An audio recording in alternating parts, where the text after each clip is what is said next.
Assalamualaikum warahmatullahi wabarakatuh. Perkenalkan, nama saya Siti Hanifah Mulani dengan NPMF 1C021015.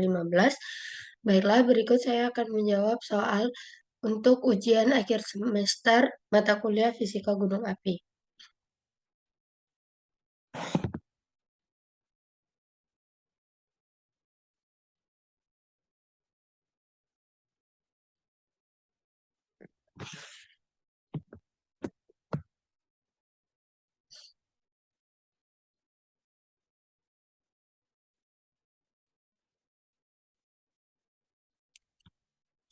Baiklah, untuk soal yang pertama itu merupakan gambar pergerakan lempeng.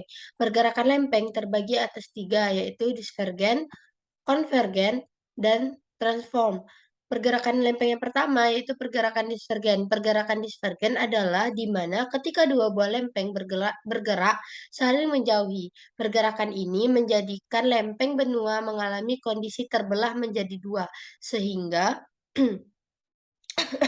sehingga muncul intuisi magma pada bagian tengah lempeng yang ditinggalkan. Intuisi magma akan muncul karena memiliki konveksi yang mendorong kedua lempeng ke arah yang berbeda. Nah, selanjutnya yaitu ada konvergen. Pergerakan lempeng konvergen yaitu pergerakan di mana dua buah lempeng bergerak saling mendekat. Pada pergerakan ini akan ada salah satu lempeng yang bergerak masuk menghujam dan menembus mantel sehingga lempeng tersebut mengalami peleburan dan hancur karena suhu yang tinggi. Pergerakan ini menyebabkan terdapatnya pegunungan. Selanjutnya yang ketiga yaitu ada pergerakan transform. Pergerakan transform adalah pergerakan dua buah lempeng yang saling bergesekan dengan arah yang berlawanan. Lempeng akan cenderung bergerak secara mendatar antara satu sama lain. Nah, pergerakan ini mengakibatkan adanya patahan.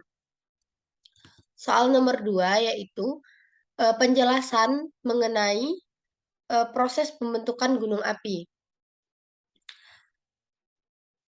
Pergerakan konvergen merupakan pergerakan saling bertumbukan antara lempeng tektonik. Nah, ini ada pergerakan konvergen yang menyebabkan pergerakan saling tumbuk. Nah, pergerakan lempeng ini menuju ke titik yang sama. Pergerakan ini saling mendekat. Ini membentuk beberapa fenomena. Di antaranya, pertemunya lempeng samudra menghujam ke bawah, lempeng benua yang sering disebut zona penujaman atau subduksi. Palung, terdapat palung, pembentukan tepi lempeng benua yang membentuk deretan magma.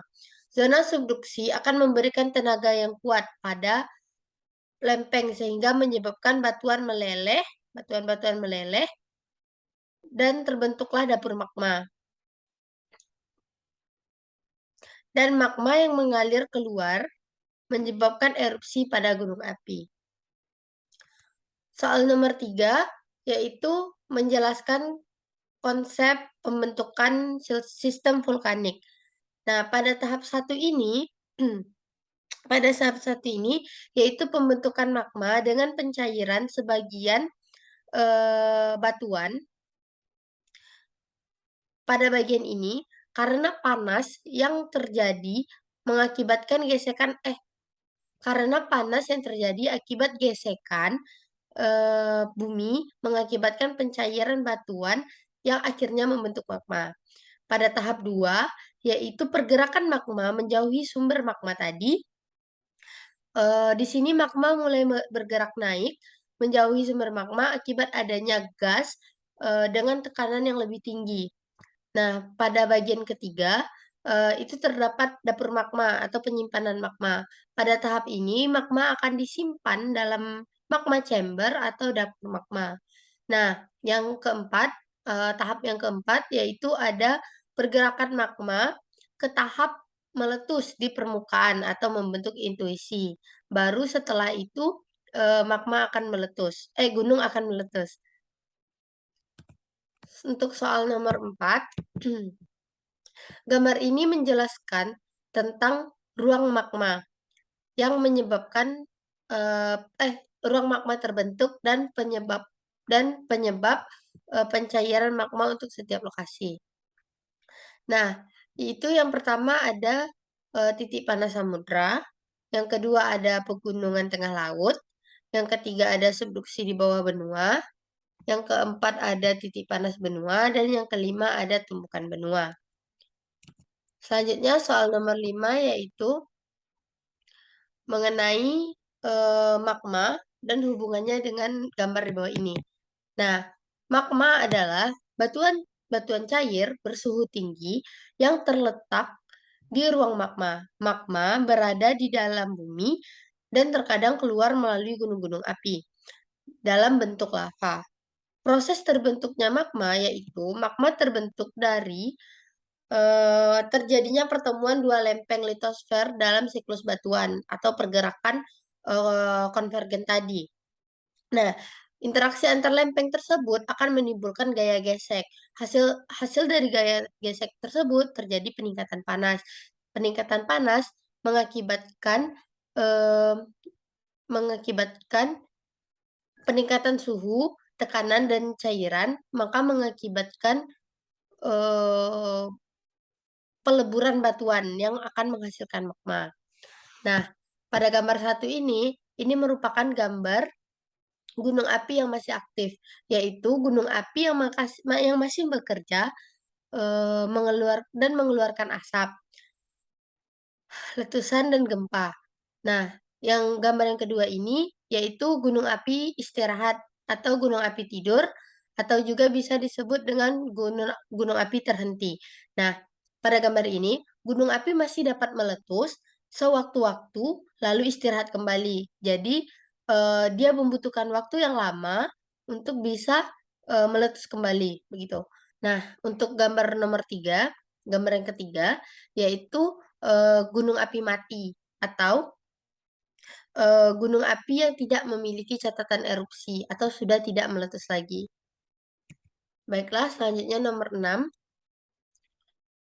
Nomor 6 itu merupakan gambar yang menunjukkan magma pada tingkat dangkal. Nah, eh, atau teorema aliran multifasa. Nah, pada bagian ini itu terjadi nukleasi dan peluasan gelembung gas. Nah, di sini adanya aliran gelembung atau bubble flow yang masih kecil atau sedikit, di mana pada bagian ini magma beserta gelembung-gelembung gas. Selanjutnya yaitu di sini terjadi fragmentasi sehingga di sana terjadi penumpukan bubble atau dispersed flow akibat banyaknya dorongan dari bawah. Karena gelembung-gelembung ini terus didorong, jadi gelembungnya menumpuk di sini. Nah, hingga akhirnya gas dengan fragmentasi magma keluar melalui gunung api. Selanjutnya, untuk soal nomor 7, yaitu penjelasan singkat tentang klasifikasi atau jenis letusan gunung berapi, bahan apa saja yang dilepaskan, dan dampak terhadap lingkungan sekitar. Letusan gunung api itu terbagi menjadi 3. Yang pertama ada letusan eksplosif, yaitu letusan gunung api yang menyemburkan material vulkanik ke udara, baik itu berupa lava pijar, kerikil, pasir, bahkan abu vulkanik. Dampak dari letusan eksplosif adalah dapat menghancurkan populasi di sekitarnya, menutupi seluruh negara dengan abu, merusak tanaman, membunuh ternak, serta menyebabkan hilangnya nyawa dalam jumlah besar.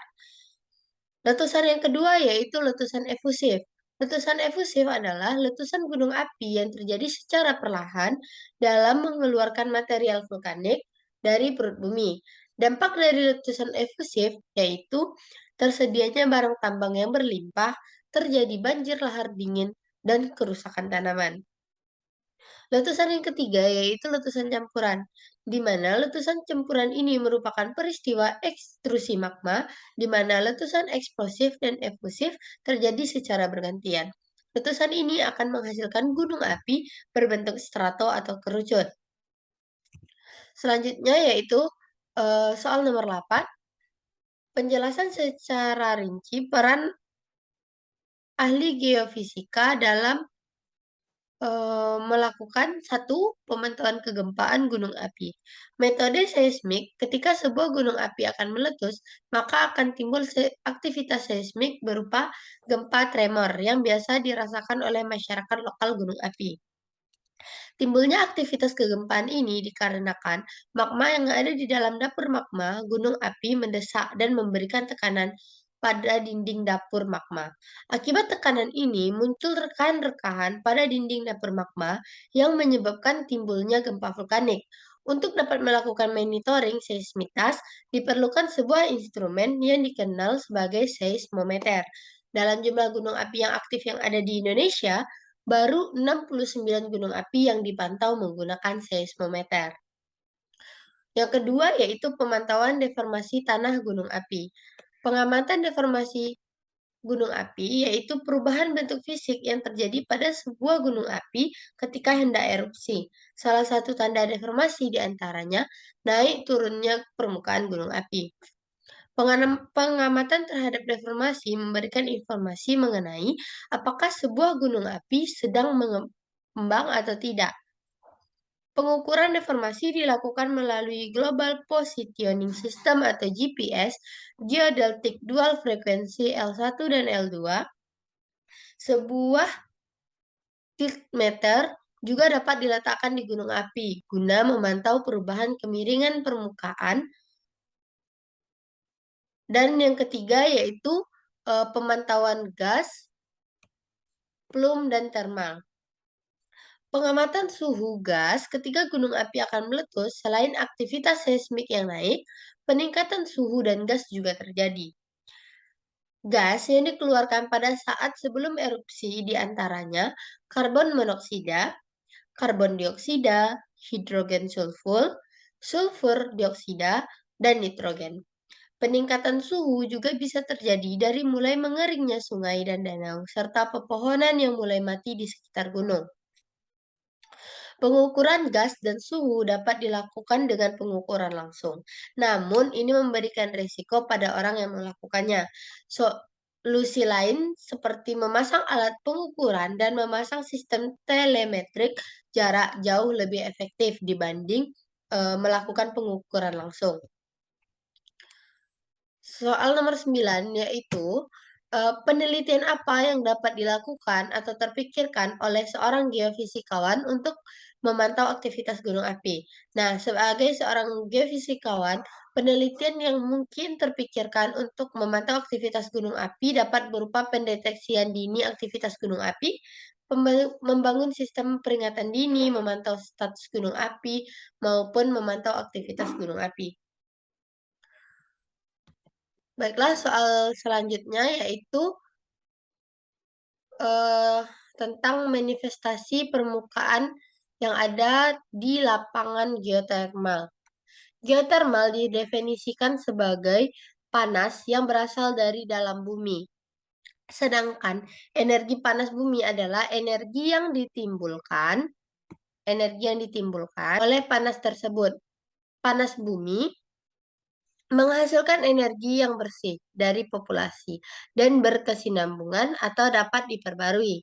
Sumber daya energi panas bumi dapat ditemukan pada air batuan panas di dekat permukaan bumi. Di sini.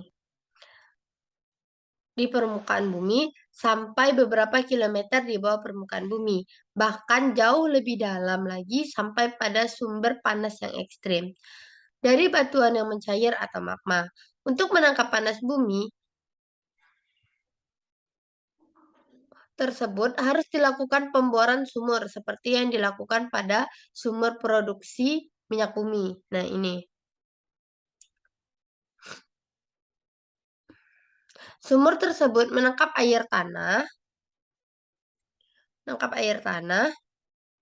yang terpanaskan, kemudian uap dan air panas dipisahkan. Uap air panas dibersihkan dan dialirkan untuk memutar turbin. Air panas yang telah dipisahkan dimasukkan kembali ke dalam reservoir melalui sumber injeksi dan dapat membantu untuk menimbulkan lagi sumber uap. Baiklah, mungkin hanya itu yang dapat saya sampaikan. Salah dan janggal saya mohon maaf. Sekian, Assalamualaikum warahmatullahi wabarakatuh.